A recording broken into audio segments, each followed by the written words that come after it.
Assalamualaikum warahmatullahi wabarakatuh. Perkenalkan, nama saya Khairul Muslimin dari kelas 2A Tadris IPS dengan NIM 121141226. Di sini saya dengan maksud untuk menyelesaikan program studi saya dengan mata kuliah Pendidikan IPS oleh dosen pengampu saya, Bapak Nurdiansyah MPD. Baik, saya akan menjawab pertanyaan pertama, yaitu membekali mahasiswa dengan pengetahuan sosial yang berguna dalam kehidupan kelak di masyarakat. Lalu, membekali mahasiswa dengan kemampuan mengidentifikasi dan menganalisis dan menyusun alternatif masalah sosial yang terjadi dalam kehidupan. Lalu, mengembangkan potensi mahasiswa terhadap masalah pribadi dan memiliki sikap mental positif terhadap kebaikan. Lalu, saya akan menjawab pertanyaan yang kedua.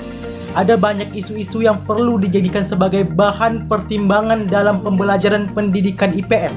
Di antaranya isu kesehatan, ekonomi, keamanan, ruang ideologi, HAM, kemiskinan, lingkungan hidup, peredaran narkoba, perbudakan dan terorisme. Dan dampak negatif saya mengambil dari arah narkoba terhadap masyarakat dan mahasiswa adalah perubahan sikap, perangai dan kepribadian. Baik, saya akan menjawab pertanyaan yang ketiga.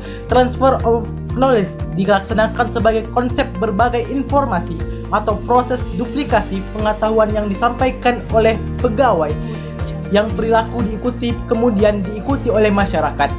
Lalu, transfer of value mentransfer nilai-nilai kebaikan dan moral. Lalu yang keempat, karena ilmu-ilmu sosial mengacu pada masyarakat, meskipun IPA dan IPS saling berkaitan, tapi IPS lebih cenderung masuk pada kesosialan. Pada dasarnya antara IPA dan IPS saling membutuhkan, IPA dengan alamnya dan IPS dengan sosialnya. Apabila dibedakan, maka negara tak akan maju. Baik, strategi dalam mengajar keterampilan sosial kepada para siswa melalui pendidikan IPS, antaranya beberapa strategi tersebut, yaitu konstruktif, kooperatif, learning, dan inquiry. Baik, itu adalah pertanyaan kelima. Dan pertanyaan keenam adalah pengajaran IPS di Indonesia pertama kali diperkenalkan oleh Ibu Profesor Dr. Supratni Pakasi, SD PPSP IKIP Malang pada tahun 1971. Sudah ramai diperbincangkan dalam rancangan pembaharuan kurikulum sekolah di Indonesia. Akhirlah jawaban dari pertanyaan-pertanyanyaan UAS pendidikan IPS yang ditanyakan oleh Bapak Nurdiansyah MPD. Lebih dan kurang saya mohon maaf sebesar-besarnya. Wabillahi taufiq wal hidayah. Wassalamualaikum warahmatullahi wabarakatuh.